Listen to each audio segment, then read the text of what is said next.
Ritter dives ahead. The ball may have come out. Anderson ran into Beavers, reaching over. He lost the football. What a game for Ty Chandler. Into the end zone for the fourth time. O'Connell to the end zone, and the pass is pulled in. Brock Thompson, touchdown.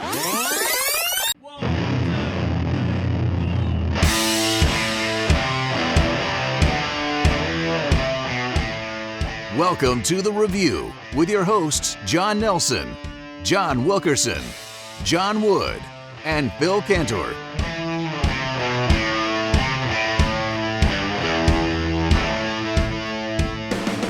Hello, everybody. Welcome back to another episode of The Review. It's the Online Sports Guys College Football Podcast featuring us, the Online Sports Guys. With me as usual, OSG J-Dub, OSG Nelson. Joining us in a little bit will be Brother Wilkie via the magic of tape delay. And, of course, myself, OSG Phil. Guys, we're hitting the home stretch of college football. Some really weird games this week. But then again, that seems to have been the theme over the last couple of weeks. And I'll start at the top and we'll go through Georgia really quick because it's kind of hard not to mention how much that they have separated from pretty much the rest of college football. Yep. They absolutely dominated Missouri Saturday. There's not really anybody here that's going to push them in the regular season, is there? No, especially if you look at the way Cincinnati played yesterday, the way Alabama struggled against LSU.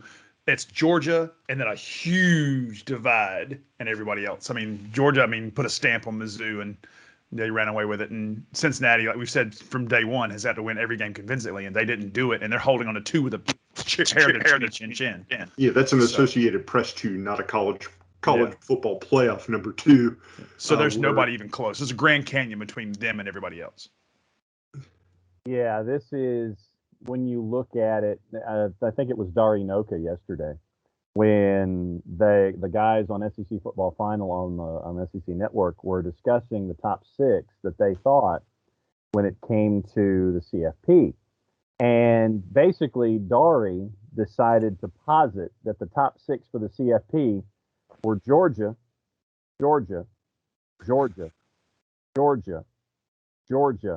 and Georgia. And I don't think he's far from being all that wrong.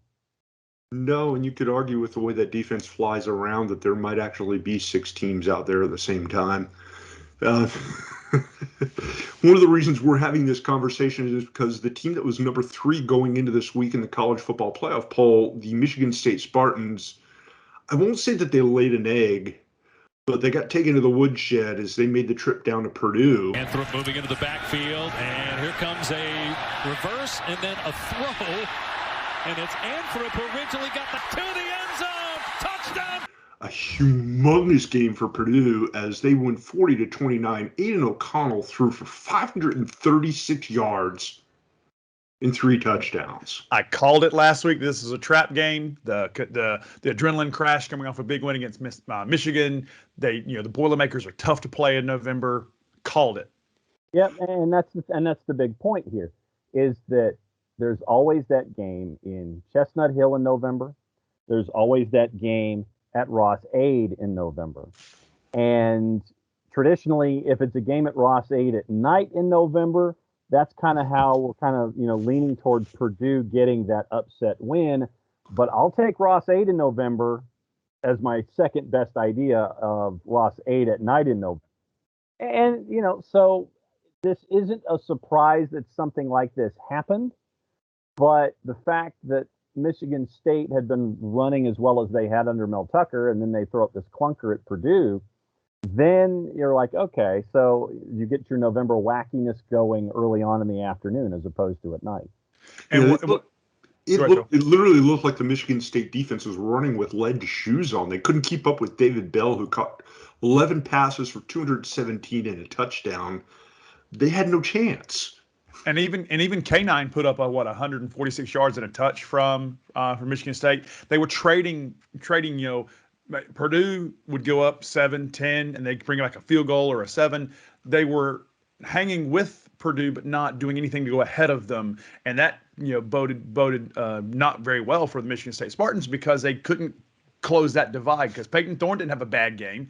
K9 didn't have a bad game, but just Purdue had a better game. And like John said, game like this in November, yeah, I mean, you gotta put up or shut up, and they went home tail tucked between their legs. Speaking of crazy games, this isn't a game that probably would have much of an impact on the college football playoff, no matter who won. But Wake Forest had snuck into the top 10. They were undefeated, 8-0 going into the game at North Carolina. And I guess one way to use a cliche, ended up being a bit of a track meet. North Carolina won 58-55. Well, sure, we're not talking about ACC hoops back in the mid-'80s. Chandler with blockers. Ty Chandler, another touchdown. Yeah, and this pretty much eliminates the ACC from having any chance of anybody getting into the college football playoff. Well, this North Carolina always plays Wake Forest hard. Last year, it was a track meet again. I said last week, take the over on this game. Again, last year, Carolina came back from a 21-point deficit to beat Wake Forest. They came back from a 22-point deficit yesterday to beat them.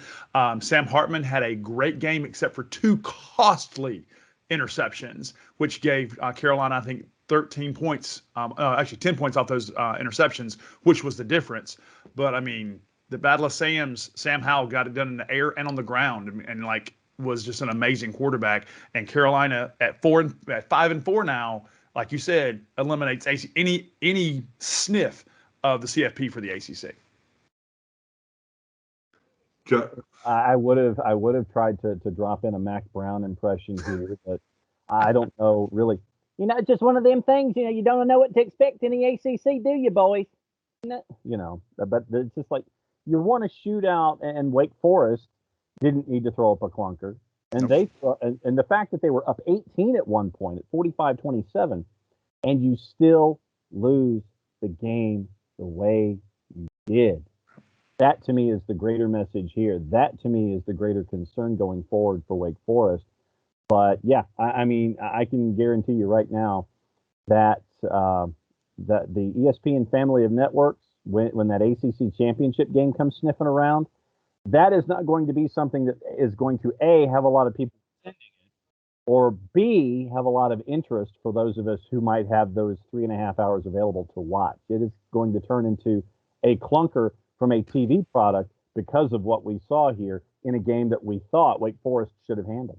And if you think this is something that John Wilkie would appreciate, with this being the oldest rivalry on Tobacco Road. I mean, the first time these two teams played was 1888. So this rivalry never disappoints. It's just the last few years, it has just been a track meet where, defense is optional. And, Wake Forest needed to be better yesterday, and they definitely were not. The only way it disappoints is if you're somebody who coaches the defense, because it set defense back at least a decade. Yep. And to your comment about ESPN, John, can we look for this game as being the 11 a.m. kickoff on Championship Saturday? Yeah, I mean, it definitely would be for me. It would the throwaway game. Yeah, it's like, okay, crap, unless you've already committed to a time slot. And then you're going to be sitting there and cursing under your breath for 3.5 hours for a TV product. If they could get away with swapping them for Championship Saturday, I'm sure that they would be the noon kick. As of right now, who would be in the championship game? Would be right now, Wake's still in the driver's seat. It's because of some weird, bizarre quirkiness of the schedule. Even though it was an ACC game, it doesn't count as an ACC game. What? Non-divisional rivalry. I don't understand this. It makes absolutely no sense whatsoever in any way. There's no way to explain this in a world that it would make sense, because they play in the same conference. Yeah, so you'll have to take that up with the ACC as to what they consider the part of the round robin where you blow out a rival that's in your own state, but it's not a divisional rival this season. So it makes less than no sense. But you're right now, it'd be Wake Forest and Pittsburgh. # made for TV conference. Sam Hartman versus Kenny Pickett will be an intriguing matchup for NFL scouts, though. Indeed it will, but definitely not for people looking to beef up their defenses. No. Speaking of defense, want to talk about the Cincinnati Bearcats. The Bearcats got left out in the first week's college football playoff poll. They were dissed for basically not running up the score on everybody on their schedule not named Notre Dame, which I think is stupid. It doesn't matter how you win as long as you win. For a team like Cincinnati, I'm going to disagree with you there. They have to win 2, 3, 4 touchdowns ahead to hang with a Georgia or an Alabama. In a world where you're based, where you sit is based on your performance. You should be rewarded for a win and not rewarded for a loss. Period. But I love popularity contest. Yes, that's exactly where I was going. The CFP is a popularity contest, and that is the only reason that Cincinnati's nowhere close. Yep. Think about what happened with Tulane when they went undefeated all those years ago, right? I mean, it's the fatal flaw in college football that I'm not going to go too deep into here is that it's an objective ranking, or it's a completely subjective ranking system based on biases and opinions. And well, we like this team, so they must be better. But you think about you just look at the game on paper. They played Tulane, right? The Golden Hurricane are what, 3-6 right now, 2-3 in the conference. They should have trucked Tulsa yesterday. They didn't. And the people who are watching, that matters. Late for that to even be the margin that it was. I mean, Tulsa literally was this close, a fumble going into the end zone and a 2-point conversion away from tying in regulation. I think that I legitimately think that Cincinnati could have done this one of two ways going up against Tulsa. And it could have been, okay, we're mad as hell, we're not going to take it anymore, and we're going to truck Tulsa, or JW have this emotional letdown like they had, and it only impacts them worse in the popularity contest. And then you look, they're at what, 9-0 now. And it's like they're the next closest undefeated team is UT San Antonio. Yep. And so that one loss Oregon, are they better than an undefeated Cincinnati? I'm going to say yes. So I think that's going to come down to Pike to haunt Cincinnati. It's going to be bad. Yep. Based on what Oregon's done so far this season, I would say no, but that's another conversation for another show. We'll just popularity contest, brother. That's the way we have to look at it. As much as we know in the prism of optimism that we have when it comes to football, if you win, you stay. If you lose, you're gone. In a popularity contest, if you're not the prettiest girl at the dance, you're going to be left, hanging out at the punch bowl, waiting for the kid with the goofy corsage and the braces with the outer band to ask you to the dance. And you have to ask yourself this question. If we're going to talk about the popularity contest or what you've done, like if you win, you should be there. Can Cincinnati hang with Georgia? No. Can they hang with Alabama? No. Can they even hang with Caleb Williams in Oklahoma? No. I disagree with that. I don't think they can hang. And they beat number 10 Notre Dame at Notre Dame. Isn't that their only signature win so far this year? It should count for something. I'm not disagreeing, but in the popularity contest, it is a CFP. It doesn't matter. Mm-hmm. We all know the first rule of sports: nobody wins a game on paper. Yep. Speaking of paper, we're going to move on to the Wilkie papers for John Wilkerson's segment here. Brother Wilkie's going to chime in with his thoughts on the teams that we just talked about and a little bit more. Brother Wilkie, take it away. Let us know what you think, and we'll talk about it in a minute. Thanks, guys. The two feel-good stories of college football that we've talked about the past few weeks didn't have a good Saturday yesterday. We start with Wake Forest. This is a team that's had to outscore people, and they've done it pretty much all year. But the defense of Wake Forest just couldn't have an answer for Ty Chandler for North Carolina, who gained over 200 yards rushing, and was really the factor of North Carolina's comeback to defeat Wake Forest. Sam Hartman had his stellar game, 5 touchdowns, 300 yards passing. Call this the Battle of the Sams, I guess, because Sam Howell had a decent game as well, but it was really Ty Chandler that was the difference. So Wake Forest now gets their first loss of the year. Interestingly, this doesn't count as a conference loss because this Wake Forest-North Carolina game was a non-conference game. So they're still undefeated in the ACC and leading the Atlantic Division. but they're really running into the teeth of their schedule now because next week they play NC State. At least they host NC State in Winston-Salem, and Wake has always played NC State tough, especially at the Wrigley Field of college football, BB&T Field. But then they close the season at Clemson on November 20th. That's going to be – look, Clemson still has an elite defense. That offense from Wake Forest is potent, really good. That is going to be a fun matchup to watch. And Clemson's offense is now starting to find itself. Be interesting to see how they'll do against Wake Forest's defense, which is having a tough time defending the run and somewhat of a tough time defending the pass. And then Wake closes the season at Boston College on November 27th.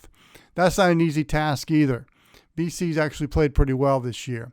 So for Wake Forest to win the Atlantic and to represent the Atlantic in the championship game for the ACC, they still have some work to do. But that offense is pretty good. And we'll see how much they fall in the college football playoff rankings. But unfortunately, it's not going to be a good year for the ACC as far as playoff potential. The other feel-good story was Michigan State. They're undefeated heading into the game in West Lafayette against Purdue. And what is it about Purdue this year when they face the top teams in the Big Ten? And how about David Bell? He did it against Iowa a few weeks back, having a huge game to defeat the Hawkeyes in Iowa City. And this time at home, he has another stellar game to defeat the undefeated Spartans at home with 217 yards receiving and a touchdown. And now Kenneth Walker had a Kenneth Walker top game. He gained about 150 yards of rushing. Peyton Thorne had another outstanding game, didn't make very many mistakes. But Purdue just came loaded for bear.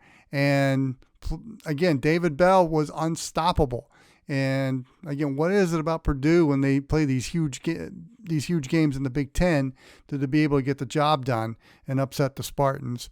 Now, Michigan State is still in the running for the Big Ten East Championship and can still perhaps sneak into the playoff if they keep running the table. But it really comes down to that game on November 20th at Ohio State.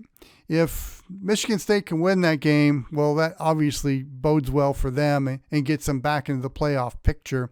And, of course, they'll have to take care of business against Penn State to close the season at East Lansing. So those are two very tough ball games for Michigan State to close out the season. Again, this team has developed the character, that tough character of Mel Tucker, who has really done a great job of bringing transfers in and upgrading that Michigan State program to where they're one of the feel-good and surprise stories of college football. But they couldn't get it done against Purdue at West Lafayette. David Bell just shows up for big games. He's been showing up all year, but in the big games, when he has to perform, he does. And unfortunately for Michigan State, he had a big game against the Spartans as well. But all's not lost for Michigan State either. And finally, let's talk about Cincinnati. Don't I sound like a broken record when I do these segments? Talk about Wake Forest, Michigan State, and now Cincinnati again. But they're kind of top of mind about what's going on in college football. And, you know, Cincinnati, we've said from the onset when they got the number 2 ranking in the AP poll that they got to win, but they got to win big. And that's a lot of pressure on that program. And yesterday or Saturday against Tulsa, they defeated the Golden Hurricane 28-20. And when Luke Fickell got in the locker room, he saw that his team wasn't celebrating the win. That was a very subdued locker room. And he was quoted of saying that, you know, he doesn't want his team to lose sight about what it's all about. Some people can strip the joy from you. I don't want to do that as a coach. There's just so much pressure being put on this Cincinnati team to put 50 or 60 points on the board just to be able to maintain a ranking to get into the playoff. They're number 6 in the college football playoff poll. You can debate all you want about whether they should be higher, that the Cincinnati Bearcats should be higher or not. but they know the parameters they have to do, and it's really putting Cincinnati in an impossible situation to put up basketball scores every time they play in their conference. And the American is a pretty good conference, and has really been undervalued. And in that sense, so is Cincinnati. They've been undervalued as a member of. And folks, that's where we are when you're talking about three of the teams with the most publicity and the biggest conversations or the biggest question marks as we move forward here deep into November. We mentioned earlier before we got to Brother Wilkie something about Alabama. Alabama played LSU this week. Alabama won the game at Bryant-Denny Stadium against an LSU team with a lame duck coach and a whole bunch of people who were injured or out. Yep. But they barely won. It was 20-14 in a game that was not pretty, guys. No, it wasn't. But once again, in discussing the popularity contest that is the CFP, Alabama is one of the belles of the ball, and they are in the top conference in the country. Therefore, if they're a pretty girl and they're living in the penthouse, if they're living on the biggest house on the biggest side of town, then folks are going to sit there and go, "Oh, look at them! They're so pretty." Yeah, but no. Under normal circumstances, they might drop a position or two in a. That is so everything that is completely wrong with the world in which we live right now, because rich people get everything and everybody else gets the scraps. Yep. Basically, yeah. I mean, but the one stat from that game, it was ugly. Bryce Young had a QBR of like less than 65. But you mean Heisman Trophy winner Bryce Young? Yep, so they're saying. But the stat that jumped out to me, though, against the LSU defense at is hobbled, Alabama had a net 6 rushing yards. 6. How does a national championship team have 6 rushing yards against a team like LSU? That just blows me away. It doesn't matter. They're Alabama. That just blows me away. Doesn't matter. They're Alabama.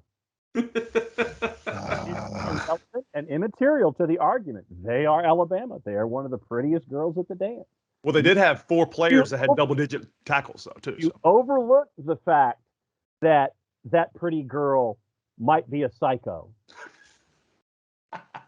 You overlook the fact that after you break up with her, she's the one that calls you every hour on the hour asking to meet. You overlook the fact that she texts you at 2:30 in the morning and sits there and says, "Are you up? Are you up? Are you up?" You ignore all of that stuff because she's Alabama. There are a couple other analogies that probably would go there, but none of them are politically correct, so I'll save those. And you think about the money that travels with them in that CFP. So the money, the market, everything else. And if you're the middle class guy, if you're the new kid at school, and the really attractive girl that drives the car that daddy got her, she wants to go out with you, what are you going to say when you're in high school? You're not going to say no to that. Are you calling Alabama a mean girl? I'm calling the CFP the new kid at school that wants to go out with that girl that you don't know the full dossier on yet, and you won't know until it's too late. Speaking of teams that are ugly but are winning. Nice transition. The Oregon Ducks are somehow ranked number 4. They're 8-1. Yeah, they beat Ohio State in the first week of the season, which shouldn't really count for that much because the first week of the season, you have no idea what a team's going to be like. Nope. They got to win. They played Washington at Washington in Seattle. They beat the Huskies 26-16. And is this the year that Oregon's going to be that Pac-12 team to get back into the college football playoff? Georgia, Alabama. Or is it by Oklahoma. default? Oklahoma. This is my conversation. Is Oregon better than Cincinnati? Ohio State. The winner of Ohio State and Michigan. I would say based on the fact that Oregon's barely won almost every game that they've played against Pac-12 competition, which you can't tell me is better than some of the teams that Cincinnati played, I would say Oregon versus Cincinnati might be a toss-up. Well, Oregon's they're hosting Wazoo next week. Then they're at Utah, and then they're hosting Oregon State. So they've got a winnable next 3 games. So it's the Pac-12 though. God knows what will happen. And that's the truth. I still think Oregon gets into the CFP before Cincinnati, regardless of record. Yeah. Until they lose to Utah in a couple weeks at Utah. That is true. And then it turns into Georgia, Alabama, Oklahoma, and the winner of Ohio State and Michigan. Yep. It's going to come down to those games. I agree. Yay! Yeah, And the only reason Oregon hung into this game because Travis Dye had cheat codes going on. Had like over 2 bills on the ground yesterday. So yep, 28 for 211 and a touchdown. Without him, they don't win that game. Period. Anthony Brown was not good at quarterback. The Oregon defense was solid, but they're always solid. The best thing about that game yesterday is that Husky Stadium is one of the prettiest football stadiums I've ever been to. So that was the best thing about that game. That will always be a reason to watch a game there for the views. Speaking of teams that struggled, Ohio State got a win as well. They beat Nebraska 26-17. And Nebraska had a chance to win that one late. Yep. Yes, they did. Say what you will about Nebraska, their offense is not very good. No. Despite 12th-year senior Adrian Martinez, who can run the gamut of good quarterback, bad quarterback, depending on the play. He had a QBR of 38 yesterday. But Ohio State did enough to win. C.J. Stroud threw for 405 yards and a couple of touchdowns. But 5 against Nebraska. Yeah. I mean, how hot is the seat in Norman? In Lincoln. Absolutely. It absolutely should be hot. It's not the hottest seat in college football, but it's definitely in the top 5. Yep. And the thing is, Nebraska's been actually pretty competitive this season. They just seem to come out on the losing end of almost every game. Woulda, coulda, shoulda. Competitive don't mean nothing in Lincoln. The only time close counts is in horseshoes and hand grenades. Yeah. Ha ha ha ha ha ha ha ha ha ha ha ha ha. I'm not wrong. No, you're not. That is an accurate phrasing there. And don't be surprised if some the more high-powered boosters throw a lot of loaded horseshoes at Scott Frost by the end of the year. Yeah. I don't think he survives to begin the season next year. I honestly don't think so. I don't think so either. I don't know how with the 3-7 record at this point of the season. I don't know how he does either. But stranger things, I suppose, have happened. Yeah. One mild upset in the top 25 this week. Illinois beats Minnesota, who somehow was ranked 20th. Yeah, no. Anything involving Burt right now, I'm just, it's painful to watch. And when you was a 14-6, that was an awful game. That game once again was one of the ones that probably set college football back a good couple of years. I mean, that was an absolute snooze fest. It was. I mean, watching the highlights, I'm like, there were none. Yeah. So. Yeah. Oh, by the way, J-Dub, good win for the one of the 8 teams that you follow in college football. The Tennessee Volunteers with a 45-42 win over Kentucky in Lexington. Ranked Kentucky. Solid performance. Yeah, I was very happy with that game only because, Kentucky always plays Tennessee hard.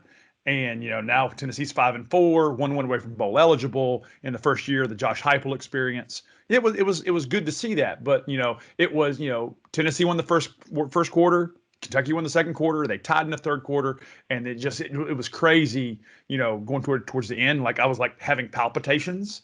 But yeah, it was the way this offense is. They only held the ball for 13 minutes and scored 45 points. That's because they had big plays. Like 5 75-yard touchdown passes. Hendon Hooker was 15 for 23, 16, and 4 touchdowns. He threw a 72 and a 75-yard touchdown pass in the first quarter. But that's the Josh Heupel offense, though. That's his air raid offense, and Hendon Hooker is perfect. Joe Milton III started the year, was not the right quarterback. Who? But the Michigan transfer, Joe Milton III. Who? Exactly. But Hendon Hooker, when we got him on a grad transfer, I'm like, he's the quarterback that needs to be running this team. And, he won it outright when Milton got hurt. And the Heupel experience is running wild in Knoxville. And that was just a good game for the Volunteers. I'm just glad to see Tennessee's back relevant again, even though they're not going to sniff the East in a long time. But it's nice to see them relevant again. It's time of possession to me, especially with the offenses that we're seeing these days, is one of the most overreported, underused, and under it's just a stat that really has no bearing for me anymore when it comes to how you can dominate a game, because you have to look at everything now on a case-by-case basis with the offense that is associated with that time of possession. Because if you have what we saw out of Tennessee in the time of possession that you had with Josh Heupel, it's what you do with the ball in that time is what matters instead of the amount of time that you have with the football. And it's almost like things have reversed, say, in the last decade or so. So I would urge everybody that if you look at time of possession as one of your number one indicators for dominance in a game, don't do that. Look at context of time of possession when it comes to games like this these days. Yeah, and then you get a little bit more context with that. Kentucky had twice as many first downs as Tennessee, which feeds into the big strike offensive plays. But they also had almost 200 yards more offense on the ground than Tennessee. So, I mean, just you look on paper, Kentucky should have blown this game away. But then you see when it matters most is, like you said, rubber hits the road. Those 75-yard touchdown passes and the pick six, that matters. What did we say earlier about winning games on paper? Exactly right. You don't do it. But Rocky Top had to get it in there. Of course you did. How was Kansas? One last game I want to mention before we kind of move on here. Ole Miss beat Liberty in the Hugh Freeze Bowl, 27-14, in a game that really was never that overly close. But what was interesting, at least to me, is for some reason the Ole Miss social media team decided to get a little personal with former head coach Hugh Freeze. Or they deleted it. Yeah. Yeah. It's keep in mind who's the head coach in Ole Miss. So this is par for the course for his type of a program. And I thought that was off color. And I'm glad unnecessary. I'm glad they came out and apologized for it, but it's too little, too late. I mean it still exists out there. It's just don't do that in the first place. Nope, agreed. But now I will say this though, looking at that game, that was a circled game because it was Malik Willis versus Matt Corral. Again, a potential QB draft, first round draft pick quarterbacks. And Liberty did not do Malik Willis any favors yesterday. No. And that loss was not all on him, but Matt Corral did a really good job yesterday and running an offense. So I think it was a classic. Pretty good SEC team playing an independent Division I independent who's good but not great. And that's gonna hurt Malik Willis's draft stock, but he's still a fantastic pro-ready quarterback. I just wish the team around him would have given him something better yesterday. Yeah, he'll be fine. I still think he's a first-round commodity when it all comes down to it. Might cost a couple bucks, but not in the long run. Absolutely. Guys, what do you say we wrap up the first block of the show here? We've kind of hit everybody in the top 25. When we come back in the second half of the show, we've got some coaching changes to talk about. There's some really interesting maneuvering going on the carousel, and we still have a month to go before it hits full speed. That and a look ahead to next week's game when we come back for the second half of the review. You are listening to The Review on the OSG Sports Podcasting Network. The OSG app is up and running on your Android or iPhone. Install the OSG app and listen to our podcast from college football, soccer, and lacrosse. What are you waiting for? Download the OSG app today. If you've been hurt in a car wreck, contact my friend Steve Apolinski of Apolinski & Associates. He's been representing individuals for over 30 years throughout Georgia and Alabama. Email him at steve@aa-legal.com or call him 24/7 at 404-377-9191. The initial consultation is free. We know that every driver is different, and a one-size policy does not fit all. That's why Country Financial offers a variety of discounts, so you get the coverage you need and the savings you deserve. From good driver to good student, multi-policy to multi-car, we've got a discount to suit every driver. Call Jason Wright at 678-568-6871 today to see what you could save. On Facebook at Jason Wright Agency or by phone at 678-568-6871. Discounts vary by state. Policies issued by Country Mutual Insurance Company, Country Preferred Insurance Company, or Country Casualty Insurance Company, Bloomington, Illinois. Enter the carousel. This is the time of renewal.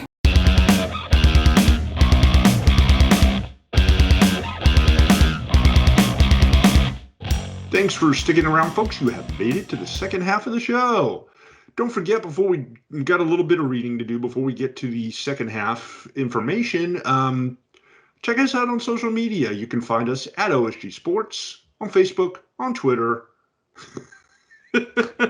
on YouTube, everywhere. And of course, if you want to download our phone app, we would love for you to do that. It doesn't cost you a thing other than going to the Google Play Store or the Apple Store. It is absolutely free. Download it today. Get all the OSG Sports podcast programming right there on your phone screen. If you're watching on the YouTube channel, you can see John pointing to his phone because he, for some reason, really likes to do that. All about promotion. There it is.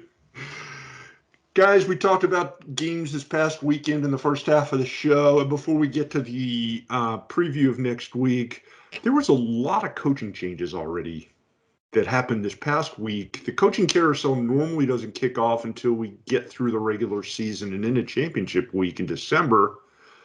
But we had Gary Patterson walking away from TCU. We had, which wasn't really that big of a surprise, I guess, Walt Bell being asked to leave by UMass, which is arguably the worst team in college football this season. 2-23 record in 3 years. Yeah, goodbye. In my alma mater, Georgia Southern made a coaching hire. One Clay Helton, formerly of USC, now is going to find himself living in beautiful Statesboro, Georgia, home of the Nats. Go ahead, say it. The no-see-ums, if you will. Yep. No, that's a great hire. I mean, He's living on the Nat line. And those things are, some of those, palmetto bugs down in that sort of way need to have like FAA numbers on their tail fins. They're big down there. Before we get to Helton, though, did it catch you by surprise that Patterson just basically either was told to leave or walked away of his own volition from TCU before the season ended? But that's the thing that we've gotten into this before, involving other coaches, and Ed Orgeron has been a part of this discussion as well. Why is he on the field, man? Right, and that's the biggest question for me. It's like with early signing day, probably about 6 weeks away.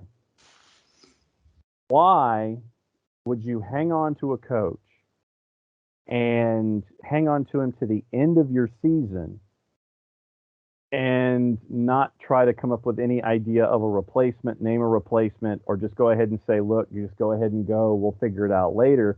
Because all this does for me at LSU is give me more questions about the future, what it's going to look like. Because and I know that we got into it in the first block about Ed Orgeron and his defense and then not quitting against Alabama. I get it, but I think what it does is it harms your recruiting more than it would anything else. And I think for TCU, Gary Patterson has been around that program for 2 decades, and obviously it's super old school. Yeah, and so I think that TCU probably saw that the message was getting lost, or it wasn't, sinking in the way that it has or should in the past, and so you decide to make a change. I get that too, and I think the notion that you should just go ahead and separate now is probably the better plan. And that way you can reconstruct all of your recruiting, much like we were getting into with the discussion of Clay Helton, J-Dub. But like we said last week, get rid of a coach if you've got a good backup plan. And TCU does. The person that they moved in to replace Gary Patterson, which I just found out pre-show, was freaking Jerry Kill. Yep. That's a good coach. He was the assistant to Patterson at TCU. Been an AD, been all over the place, Minnesota, Northern Illinois, Southern Illinois. Very successful head coach at Minnesota. before health Absolutely. problems had made him walk away. And he walked onto the field and beat Baylor. I mean, to have that type of a backup plan, that's why Patterson was probably willing to walk away as it was, because he knew that the team would be still in a good place. And that's just like something Gary Patterson would do. I think that's one of the reasons why he left now. It was sudden because it wasn't like TCU was having a season like Nebraska. They were okay. They weren't going to win the Big 12 this year, but at the same time, they were competitive. Yeah, they won okay. More than they lost. But there's got to be more to the story than we know. Yeah, but I think that you just get to the point of diminishing returns. And I think that when you're looking at TCU, they may have hit that in the notion of, okay, we've got a great coach. He's built this program to where he is, but he can't get it any higher. And this is from the hierarchical idea from those above Gary Patterson, the administration, athletics department, what have you. I think that it just got to the point to where they were like, yeah, okay, we think we've maxed out. So let's try and do something where we can focus on the future. You get to do that for the final month of the season, plus a bowl game and all that kind of stuff. And then you get to work toward early signing day as well. And this way, you're not leaving any part of the message to doubt what's going on at TCU. At LSU, the message is in doubt for the future come early signing day. The message at TCU is that we're going to work on some things, J-Dub, and then go from there. Yeah, and a completely different situation at TCU than we already talked about with UMass, right? UMass is in fuego, right? They also let the defensive coordinator go. What J-Dub's referring to is parting ways with Walt Bell, who leaves with a 2-23 record after 2 seasons at one of the worst programs in college football. The Minutemen don't have a legacy to continue, right? Mm-hmm. Jerry Kill said yesterday in a postgame he's carrying on Patterson's legacy. There's no legacy to carry on in UMass. The Minutemen are just awful, and I think they're in a different situation for a long time. So they got rid of Bell on purpose, like do not pass go, do not collect $200. Yeah, I don't think it was the same way at TCU. I think there's a different field, different setup, different mentality there, and I think they're all still friends at TCU. UMass, yeah. Bridges burned. An interesting contrast. And we also talked at the beginning here about my alma mater, Georgia Southern, bringing in Clay Helton, and I was stunned. And I'm not wired into the program as I was a few years back, but I keep up with what's the comings and goings, and that one came out of left field. Helton had some success at USC, not enough success to make the big name boosters happy out there in Los Angeles. But it wasn't because they were a god-awful football team and he was in over his head. He just wasn't. He was in over his head relative to where he was. Yeah, he had a 46-24 record at USC, which isn't bad, but not what the boosters wanted. But it's not USC good. No. So now what you've done is you've introduced Clay Helton into the Fun Belt with a rather decent contract for a Fun Belt coach. And as they now turn into a league of 16, you've got to do something. And I think that also this was partly from the hierarchy's perspective of bringing in Clay Helton. I think what they were doing is anticipating the future.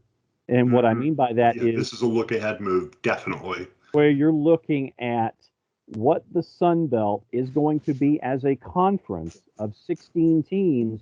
And so you have all of these folks who are now coming into the Sun Belt who could be better than you if they work on it. So what this was, I think, was a preemptive move, understanding the growth of the Sun Belt that is coming and trying to stay ahead of the curve and stay as a part of the elite in that Go 5 conference. And I still say that the image that the Fun Belt had last year in the COVID shortened season, when they were on TV all the time and getting all that exposure, and the way that Louisiana and the way that Coastal Carolina played, I mean, I think it brought good marketing, good image to the Sun Belt. And I think that was probably one of the draws for Clay coming in and said, I'm going to come into a conference and it's going to be a competitive conference. And I think the challenge he has is, as somebody who's more of a run and shoot, modern passing kind of offensive coach, to modernize the Georgia Southern program, which has stuck to the tradition that got them their success at the then 1AA level back in the 1980s and 1990s. And they've had bits and pieces of success over the last decade or so. Well, not actually, I should take that back. We've been in the FBS for going on 8 years, or a little over 8 years now. Right. We've had a little bit of success, but we can't seem to get over the hump. Yeah. And the question is, and I don't know that there's an answer to this question for the Georgia Southern folks, is Helton going to put his offense in place someplace where or not all the alumni, but a percentage of the alumni expect to run the old-fashioned ham-bone triple option? Absolutely. And like you said earlier in the show, it only matters when you win.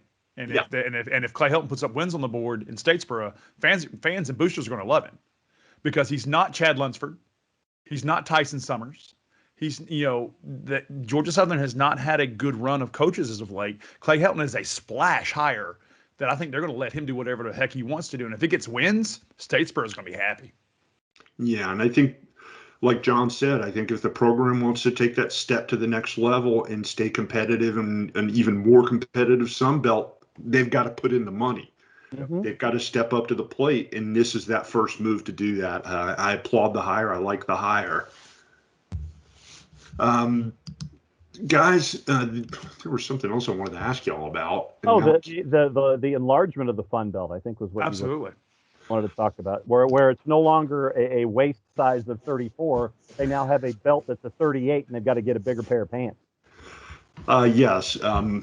FCS powerhouse James Madison being the most recent acquisition for the Sun Belt. I like the most recent acquisition. I like it. That's an interesting move to me. James Madison has dominated at the FCS level for the last 5 years, I guess, or so, maybe even a little bit longer. And now they step into a competitive but open Sun Belt, and I think that I don't think they're going to miss a step. I mean, they may not come in and beat Georgia if they play Georgia next season as a division, as an FBS program, but they can run with the boys in the Sun Belt. I really think they can. Do you think Liberty going to Confusa is a bad choice for them? Because, like I said, if you're talking about expansions, of the ones that Confusa added, Liberty's probably the most marquee name. But Liberty comes with some baggage, though. And that's what I'm saying. The administrative baggage, I think, is part of the deal, but I think we're also operating under the premise that Confusa will still exist. You're not wrong. Yeah, they literally, if you go down the list of who they added, almost every single team there is either a weak independent, an FCS program, not a good FCS program, but an FCS program, or the dregs of college football. They just added to add so they could still be around. Right. And it would only give them, J-Dub, 6. If those 6 are around, you're talking what? Sam Houston, Jacksonville State, who is currently in the A-Sun, so don't be surprised if Confusa falls apart, that if some of those folks on the eastern frontier gravitate that way. New Mexico State, Liberty, and New Mexico State, Liberty, the 2 FCSs, and who am I missing? But anyway, it's a 16 conference, J-Dub, and it's a painful watch. I mean, when you look at what Conference USA could be, it's a painful watch. Yeah. And you look at the teams leaving Confusa, Charlotte, FAU, North Texas, Rice, UAB. I mean, they're seeing the writing on the wall. That's mass exodus. And truth be told, I'm looking at Keith Gill, commissioner for the Fun Belt, going, hats off, sir. You are showing these conferences how to get marquee talent into your conference and to grow when other conferences are basically grabbing at straws to survive. And Phil, I wouldn't put this even in the Big 12 status. Big 12 is going to be survived. I'm convinced that the Big 12 is around to stay. I'm changing my position on that. But Confusa, dead in the water. No. And John, you covered all 4 of the teams that are going to Confusa: Liberty, New Mexico State, Jacksonville State, and Sam Houston. Okay. So that's still a painful watch when you're trying to turn yourself into a 16 conference. It's just, I don't see it. I really don't. And I would guarantee that, Sam Houston probably ends up staying in the Southland, or the WAC, or whatever whatever conference they're currently in. And I think that Liberty may still end up being an independent because of that administrative baggage that we're talking about. And I think that Jacksonville State still, and remember, this is for 23. This is not for 22. That all of these teams right now, they have that year window to figure out if Conference USA is even going to exist. And so I think that it's key that this is only happening in 2023. And I still think the ASUN and the Big South are more competitive conferences than Confuse, even with the addition of these new teams. So it's like, why are you mopping a dirty floor with dirty water? I don't understand it. And one thing we didn't get to earlier in the block that I meant to bring up, coaching hot seats. Yes. And I bring this up because one Mr. Dan Mullen in Gainesville, Florida, might have the single hottest seat in the history of college football after a 40 just an embarrassing loss to South Carolina in South Carolina. And I think Mr. Mullen may have talked himself and performed himself out of a job. Fans and social media are going for his head. It was great. It couldn't happen to a nicer guy. But yeah, Dan Mullen's in the hot seat. We talked about earlier, Scott Frost is in the hot seat.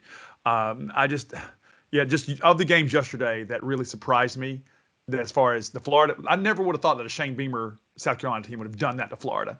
But with a 17th string quarterback from St. Francis.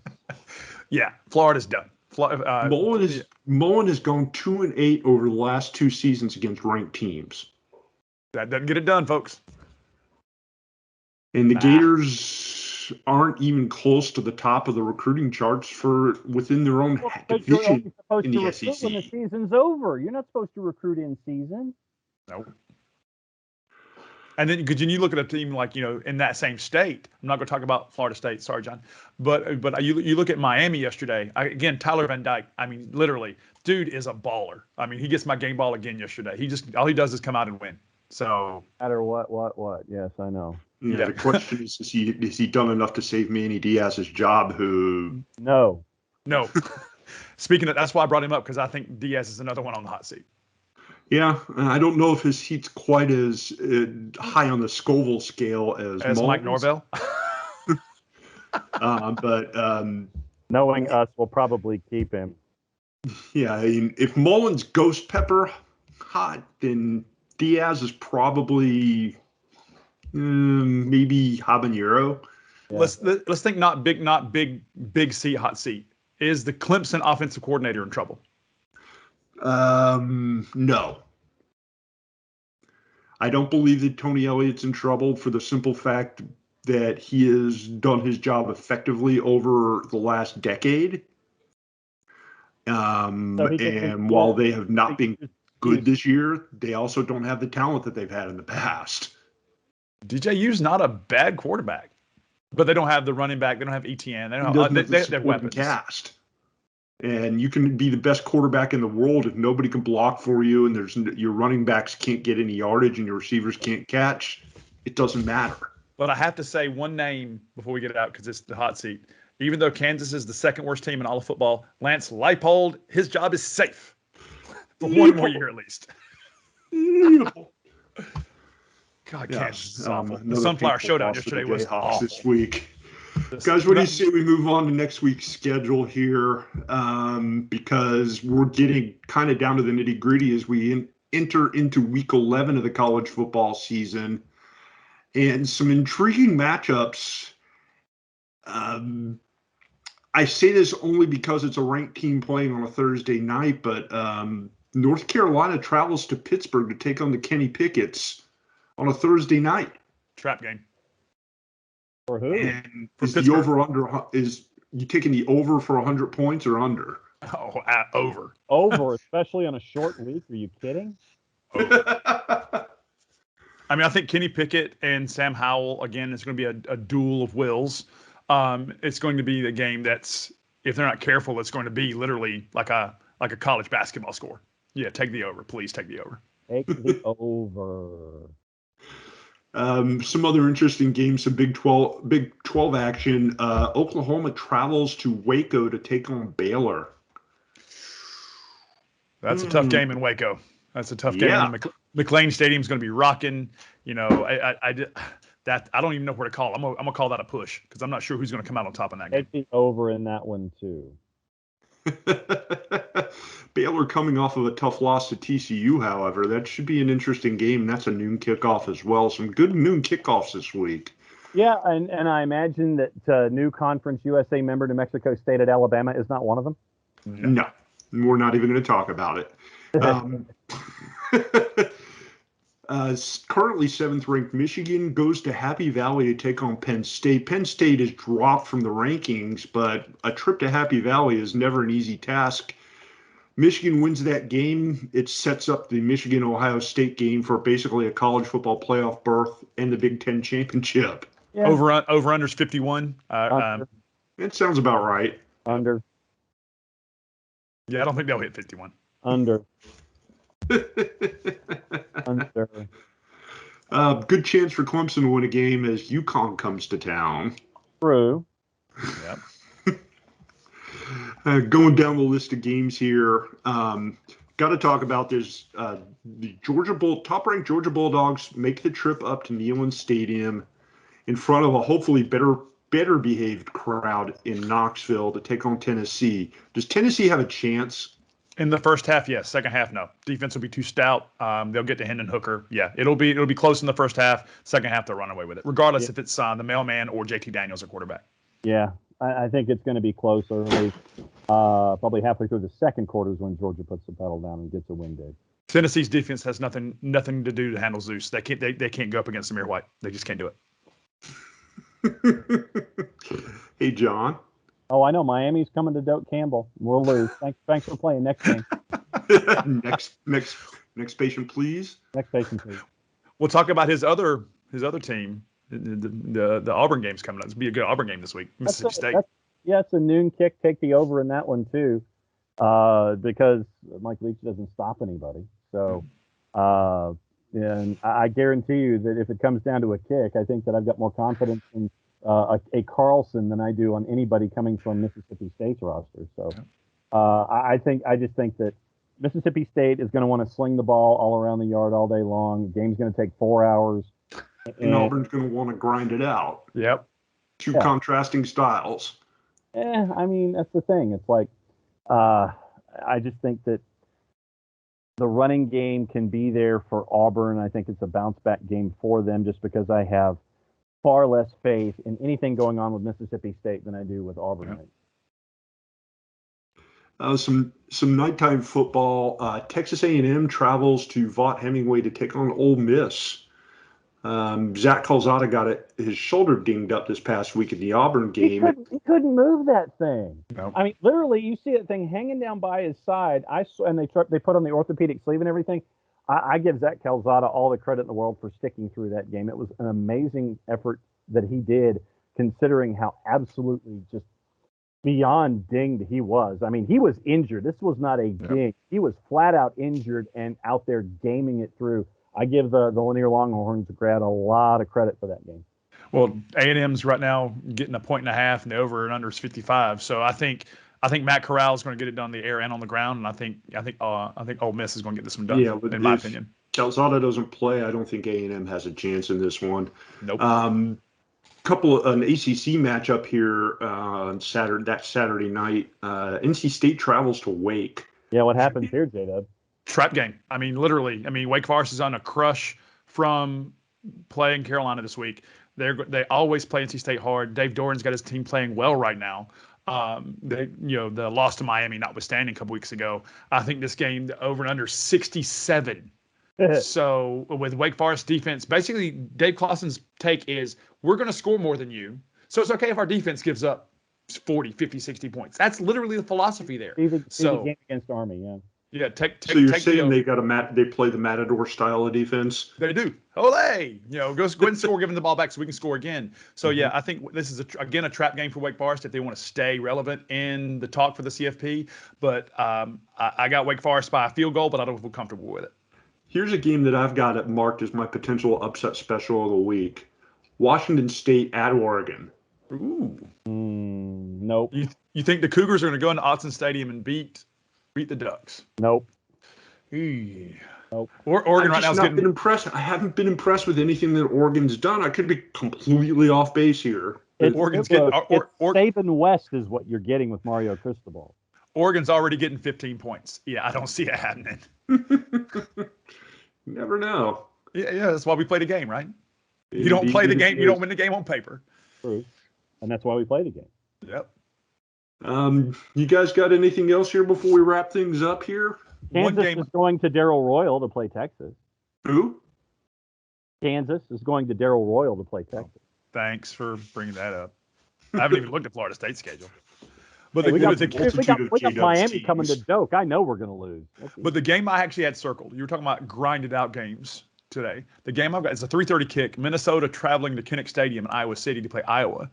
That's going to be the over-under is 36, right? And Iowa's getting 6.5 points. But that game, that's going to be a typical Midwest, run them up the middle, rock 'em, sock 'em type of a game. I don't think Minnesota comes out of there with a win. I think the Hawkeyes get this one. I do. 1975 called and wanted their college football back. Yeah, they're gonna show this game in black and white on television just to remind us all. All right, let's put a bow on things here, guys. We've talked long enough.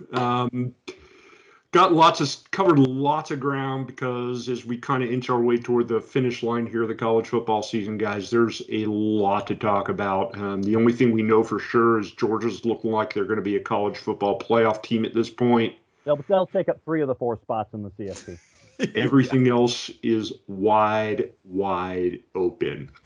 So for Brother Wilkie on tape, for OSG J-Dub, OSG Nelson, I am OSG Phil. We are the Online Sports Guys. Thanks for sticking around for the past hour while we talk college football. Hopefully you'll stick with us. Tell your friends. Find us at OSG Sports all over the place on social media, Google, the Google Play Store, the Apple Store. Download our app. It's free. We're everywhere. I got it out before John could hold up the phone. Hooray! I did that in the A block. It's once per Again, have a good week, everybody. Enjoy your college football. We'll be back again next week for some more fun. Bye-bye.